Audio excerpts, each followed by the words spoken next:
Greetings, respected viewers. I'm George from Ireland. Here I am in Barcelona, Spain. The only Barcelona in the world, so far as I know. This is a column with Christopher Columbus. On top says a Christopher Columbus Memorial, and it was unveiled in 1892 for the 4th centenary of the discovery of the American continent. I say discovery, but the Native Americans would beg to differ. They've been there for 10,000 years prior to that. Indeed, the Vikings had been over there, people from Norway, Denmark and so forth. They'd landed in what's now Canada and called it Vinland, as in there were vines there, fighting against the Skrælings, as they called them, the First Nations people. But the Vikings eventually, they left, and the knowledge was largely forgotten. People began to think it was just an old sailor's land, so old sailor's yarn, but there's some land across the west of the Atlantic. There's a legend of St. Brendan, who supposedly in a tiny boat crossed the Atlantic. So then people began to come to think that was a bogus story, although centuries later someone tested it out, would have been possible, perhaps he went. So Christopher Columbus, or Cristobal Colón, as he is in Spanish, is a mysterious figure. It's not clear where he's from, because in Genoa, Italy, you'll also see a statue of him down by the harbour. And we are by the harbour, as I'll show you in a minute. And because Genoa also claims him, we don't actually know where he was born. Of course, Italy as such didn't exist at the time. It was split into about 24 independent countries, some of them republics, some of them kingdoms, some of them part of the Holy Roman Empire, others of them not. Some of them the papal states, as in ruled by the Pope. The Pope was a political leader as much as a religious one. But anyway, we do know that Christopher Columbus was here in Spain in the 1490s. 1492 was when the Moors, the Muslim North Africans, were finally defeated in Granada. Many of them left. Others who stayed were persecuted, were pressurized into converting to Christianity. So that's when the Catholic monarchs started, Los Reyes Católicos, Isabella and Ferdinand. Spain was several separate kingdoms at the time, but Isabella and Ferdinand got married, began the unification of Spain, although Spain wasn't a single kingdom until 1700. The situation back then was a little bit similar to the British Isles at the same time. Kingdom of Ireland, Kingdom of England, Kingdom of Scotland and so on. Okay, one monarch ruled two kingdoms, Scotland was a completely separate one, and blah blah blah. Anyway, Spain gradually reunited. So although we're not sure of his nationality, and he was arguably Catalan, he definitely worked for the King of Spain. Although strictly speaking, there would have been, King of Aragon, King of Castile, and so on. Same person. And that same year, the Edict of Expulsion was issued, 1492, demanding that Jewish people either convert to the Christian faith or leave. It's the time the Inquisition was starting. They were inquiring into people's religious beliefs. So we'll have a bit of a tour so you can see the harbour as I'm going. Anyway, so Christopher Columbus, he tried to offer his services to the King of Portugal. Finally, the King of Spain authorized him to sail across the Atlantic to claim any land he found, trying to get to India. They thought there was a short sea route to India. Obviously, they didn't realize the American continent was there. Because people were sailing around the Cape of Good Hope in Africa, all the way on to Asia, and bringing back spices. When they say India, it's not just what we now call India. It would also mean like what's now Malaysia, Indonesia, and so forth, and coming back. So the land route, the Silk Road had been closed really, largely under Muslim rule, and Christians and Muslims were often at loggerheads at the time. Anyway, so Christopher Columbus, he had 3 ships kitted out, the Santa Maria, the Pinta, and I can't remember the other one, and they sailed across the Atlantic. They knew there were the Azores, those Portuguese islands. Was there anything beyond that? There were rumors amongst fishermen. There was a land quite far north, in some cold waters, rich fishing grounds.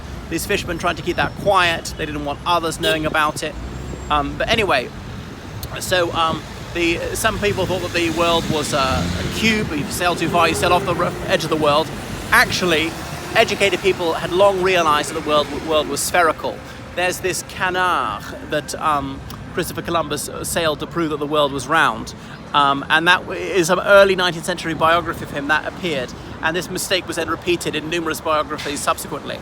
So it had been known for centuries by erudite men that the world was definitely spherical. But the question was there a continent in between Europe and Asia? Well, they didn't think there was. But your average person perhaps didn't realize the world was a sphere. But they were running low on provisions, running low on food or fresh water. Also could be dying of scurvy. They didn't realize the importance of taking citrus fruits with them. And so the sailors were near mutinous and demanded that they didn't sight land after 3 days, they must turn around and return to this continent. So Christopher Columbus, he was losing control of his men, so he gave into that demand. However, on the third day, obviously someone was shouting "Land ho!" whatever that is in Spain, and they'd sighted what we now call the Bahamas. Don't recall which island of the Bahamas they landed on, but there was fairly shallow sea. So the Spaniards called it Baja Mar, as in shallow sea, and that's how Bahamas was christened. Christopher Columbus never landed on the territory of what we now call the United States. He sailed around various Caribbean islands. He kidnapped some people, took them back. He said these people were completely innocent and peaceable. They didn't have any metal weapons. So these people he abducted, he brought them back to Spain as slaves. So he mustn't think he was an entirely good person. So many whites thought enslaving others was entirely acceptable. Here in Europe, there was serfdom, there was sort of semi-servitude for most people. But for those who were not whites and Christians, they thought that enslaving them was entirely morally acceptable. Anyway, he claimed the land for King Ferdinand and Queen Isabella. So he returned to Spain with some exotic birds and plants. And obviously, he was hailed as a hero. He was made captain of the Indies, admiral of the ocean, so on. He called the people Indians, having assumed that he'd arrived in India. Of course, he hadn't. So he went on 3 more voyages around what we now know as the Caribbean, and landing on the mainland of the American continent, like Venezuela and Colombia. And Colombia, obviously, is a country which bears his name. But he eventually, the monarchs fell out with him towards the end of his life. He was married, he had a mistress, he had some children. His brother Bartolomeo wrote a lot about him. So we have not many documents which are contemporary to him, nothing in his hand, but things are written about him that they make it unclear. Was he Catalan? Was he Italian and Genoese more specifically? However, bear in mind the Catalans often sailed across the Tyrrhenian Sea to what's now in Italy, take the island of Sardinia. The west coast of Sardinia is still Catalan speaking. So he could have had a foot in both camps, being a Catalan born in Genoa or Genoese born in Catalonia. It wasn't that obvious. Nationality as such scarcely existed, right? The Castilian language, now called it Spanish, was obviously spoken in Castile, central Spain, not spoken through the rest of Spain. I mean, Spain, they just said, well, what do the Romans used to call this place? Hispania. We'll bring back that name. Spain was a geographic expression at best, scarcely a political one, and hardly an identity at the time.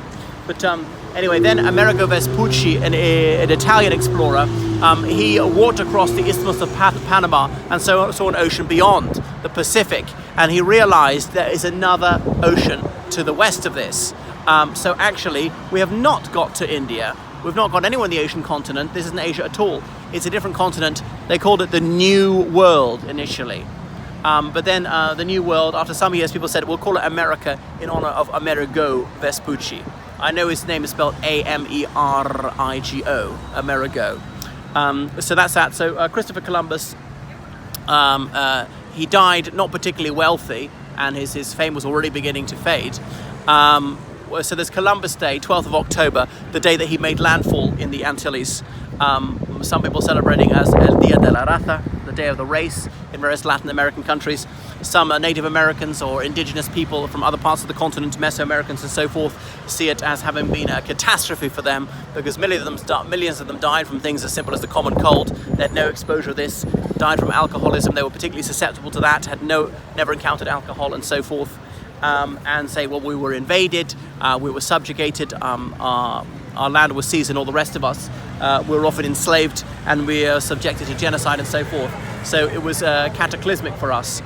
So that is Columbus Day. So Columbus Day parades in the United States. So many things named in his honor. Obviously, the District of Columbia, Columbia University in New York, and so forth. What else about him? So he's mysterious in death as in life. He's got 2 tombs. One in the Dominican Republic, the other one in Seville, Spain. which is his actual one, we don't know. They could disinter him, test the DNA.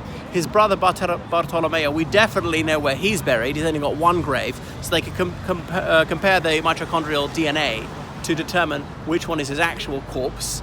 Maybe the tomb is empty in one of those places. So far it's not been done. So that's that. If we look in more carefully, you can see the crown for the King and Queen of Spain, various coats of arms, lions at his feet. These are symbols of victory. These like goddess-like figures, or the angels holding a sword. Images of the Catholic monarchs, Isabella and Ferdinand. Around on the other side, we can eventually see a monk. You can tell by his tonsure, his curious hairstyle, the hair cut as though it's a halo, speaking to a man who's supposed to be an indigenous person from one of those Caribbean islands, and this man is then kissing the cross, which is proffered by the monk. Okay, so bringing Christianity, they thought that obviously Christianity, particularly the Catholic edition thereof, was the supreme moral good, and therefore it's imperative that they should conquer and annex the American continent. So anything else about Christopher Columbus? That's probably it. We're very close to the harbour of Barcelona, although he didn't set sail from here, set sail from another port. And the Spanish national anthem, La Marcha Real, when it had lyrics, no longer has any lyrics. They used to say, Gloria a la patria que supo seguir el caminar del sol. Glory to the fatherland that knew to follow the path of the sun. So the sun goes to the west. It's going to set to the west. So that's why they were right to do so. And obviously made Spain the mightiest power on earth for a couple of centuries, ruling everything from California down to Tierra del Fuego. And the Spanish Main was their main route, sailing back from the American continent with boats, ships laden with silver and gold. And it actually just depressed the price of silver and gold. That they built a new capital, Madrid, purpose-built in the center of the country. Prior to that was Toledo, and became very mighty. Part of the Holy Roman Empire. Charles V ruled the Spanish Empire as well as the Holy Roman Empire, and could have quite easily crushed all before them. But he made the fatal mistake, I suppose, towards the end of his life when he abdicated, dividing his realms between his brother Ferdinand and his son Felipe. So Ferdinand getting the Holy Roman Empire, Philip getting the Spanish Empire. And there you can see the image of the monk and the cross being kissed by the Native American chap. Okay, looking up high, we can see the eagles, the ship's prows, the angels holding the wreath of victory, and all the palm fronds right up there. Gloria, the word at the top. That's enough from the Christopher Columbus Memorial.